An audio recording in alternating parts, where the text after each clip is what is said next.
మీరు మీ అభిమాన shows and serials TV కన్నా ముందు ఈటీవీ విన్ యాప్లో చూడండి. Download and subscribe to ETV win app. 99 రూపాయలు మాత్రమే.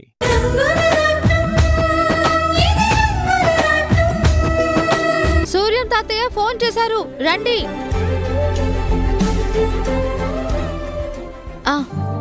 తాతయ్య స్పీకర్ ఆన్ చేశాను, అదేంటో చెప్పండి. నేను గుడ్ న్యూస్ అంటున్నాను కదమ్మా, అదేంటో నువ్వే ఊహించు. ఏంటి తాతయ్య అంత ఆనందంగా ఉన్నారు? ఏదైనా డీల్ ఓకే అయిందా?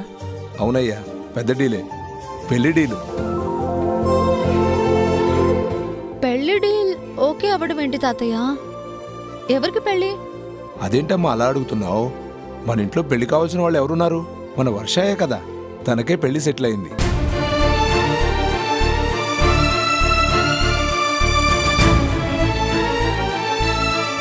ఏం మాట్లాడుతున్నారు తాతయ్య? వర్షాకి పెళ్లి సంబంధం సెట్ అవ్వడం ఏంటి? పాపం వంశీ వర్షాని ప్రేమిస్తున్నాడు కదా, వాళ్ళిద్దరికి పెళ్లి చేస్తే బాగుంటుంది. కానీ మీరేమో... అయ్యయ్యో, పెళ్లి సెటిల్ అయిందని చెప్పాను గాని ఎవరితో అన్నది చెప్పలేదు కదమ్మా. మన వర్ష వంశీని పెళ్లి చేసుకోవడానికి ఒప్పుకుంది. ఏంటి తాతయ్య మీరనేది? ఇది కల కాదు కదా? కలలో కూడా జరగదు అనుకున్న దాన్ని నిజం చేసిందమ్మా.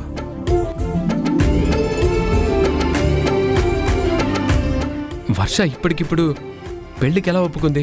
తనని ఎవరు ఒప్పించారు? నిజంగా ఇది అద్భుతం. వర్షను ఎవరూ మార్చలేరు అనుకున్నాను, కానీ తన స్నేహితురాలు షమి ఉంది కదమ్మా, ఆ అమ్మాయి వర్షతో మాట్లాడి ఒప్పించిందని ఇప్పుడే నాకు శంకర్ చెప్పాడు. ముందుగా నీకు ఈ విషయం చెప్తున్నాను. ఎంత శుభవార్త చెప్పారు తాతయ్య. నా చెల్లెలి జీవితం బాగుండాలని, తను ప్రేమించిన వంశీయే తన మెడలో తాళి కట్టాలని నేను ఆయన ఎన్నోసార్లు అనుకున్నాము. కానీ వర్ష ఎవరి మాట వినలేదని బాధపడ్డాము. కానీ ఇప్పుడు నిజంగా పండగలాగే ఉంది తాతయ్య. మేము వెంటనే సెలబ్రేట్ చేసుకోవాలి. తప్పకుండా అమ్మా. నేనే మీ ఇంటికొచ్చి ఈ విషయం చెప్పాలనుకున్నాను, కానీ ఒక చిన్న పని పట్టడం వల్ల రాలేకపోతున్నాను. కానీ నువ్వు మాత్రం మన వాళ్ళందరినీ పిలిచి స్వీట్లు ఇచ్చి దీన్ని సెలబ్రేట్ చేయాలమ్మా.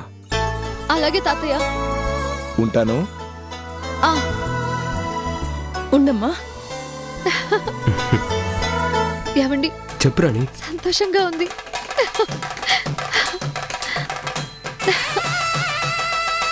అమ్మ రాణి, ఈ స్వీట్ తిను.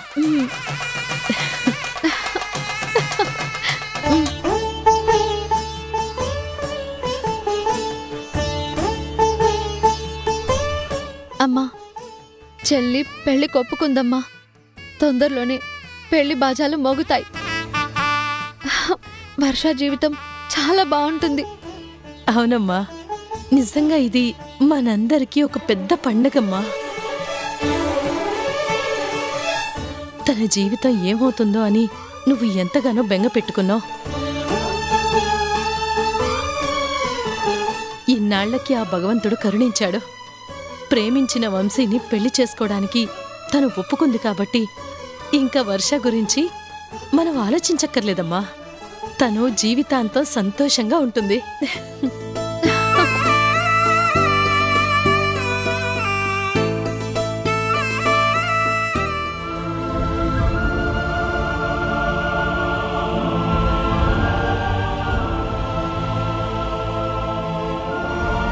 అసలు ఈ అమ్మాయి ఎక్కడుంది?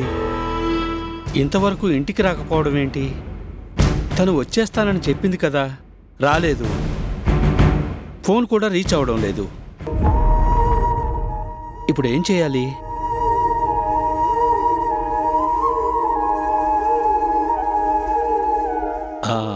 చక్రి.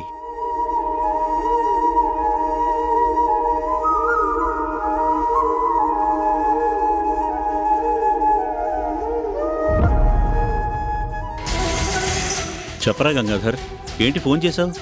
చక్రి, నాకెందుకో భయంగా ఉందిరా. సమంత ఇంకా ఇంటికి రాలేదు.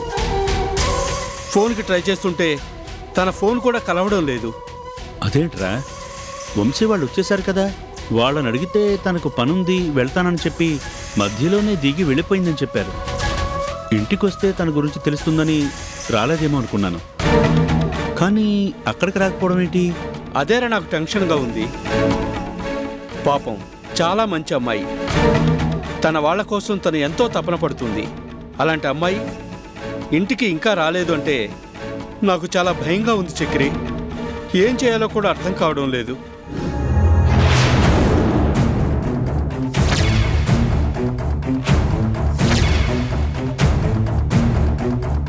నాకు అర్థమైందిరా. ఖచ్చితంగా సమంత ఏదో ప్రమాదంలో ఉందని నాకు అనిపిస్తుంది. నువ్వేం భయపడకు,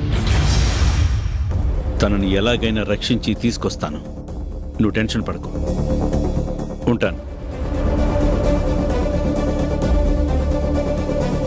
ఇది ఖచ్చితంగా మహీ పని అయి ఉంటుంది. సమంత బతికే ఉందన్న నిజం దీనికి తెలిసిపోయింది కాబట్టి ఎటువంటి పరిస్థితుల్లో సమంత ఇంటికి రావడం మహీ ఒప్పుకోదు. కానీ ఏం చేసిందో, ఎక్కడ దాచిందో ఎలా తెలుసుకోవాలి?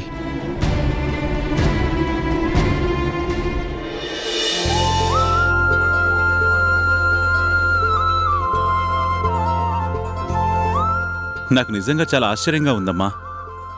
మేమెంతలా చెప్పినా సరే నువ్వు ఈ పెళ్లికి ఒప్పుకోలేదు, కానీ ఇప్పుడు ఒప్పుకున్నావు అంటే ఆ షమీ నీతో ఏం చెప్పింది? ఎలా ఒప్పించగలిగింది?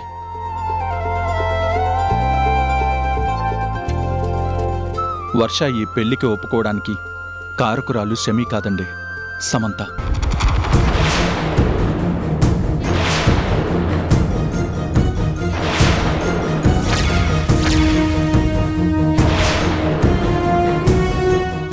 సమంత ఒప్పించడం ఏంటి?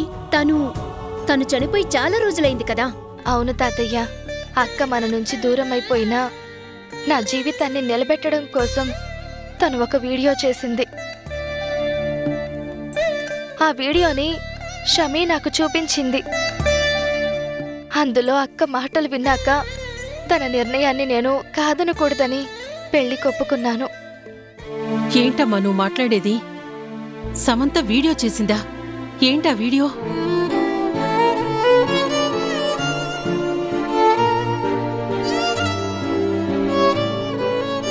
నువ్వు నా చెల్లెలివి కాదు అని, నా జీవితంతో ఆడుకోవడానికి వచ్చిన ఒక శత్రువు అని నేను నీ మీద పగని పెంచుకున్నాను. నేను ప్రేమించిన వంశీ నిన్ను ప్రేమించాడని తెలిసినప్పుడు నేను తట్టుకోలేకపోయాను. ఇప్పుడే నువ్వు నా చెల్లెలన్న విషయం నాకు తెలిసింది వర్ష. నువ్వు వంశీ ఒక్కటవ్వాలి, మీ ఇద్దరి పెళ్లి జరగాలి, మీ ప్రేమ గెలవాలి. సమంత, నువ్వు మాకు దూరం అయ్యి ఎంత బాధని మిగిల్చావే. చివరికి నీ చివరి చూపు కూడా దక్కలేదు.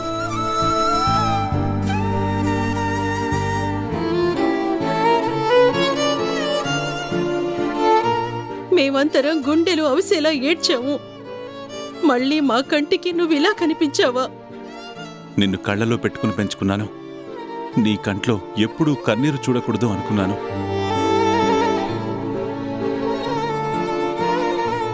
కానీ మాకు కన్నీరు మిగిల్చి నువ్విలా మా కళ్ళ ముందే వెళ్ళిపోతావని నేను అస్సలు ఊహించలేకపోయాను.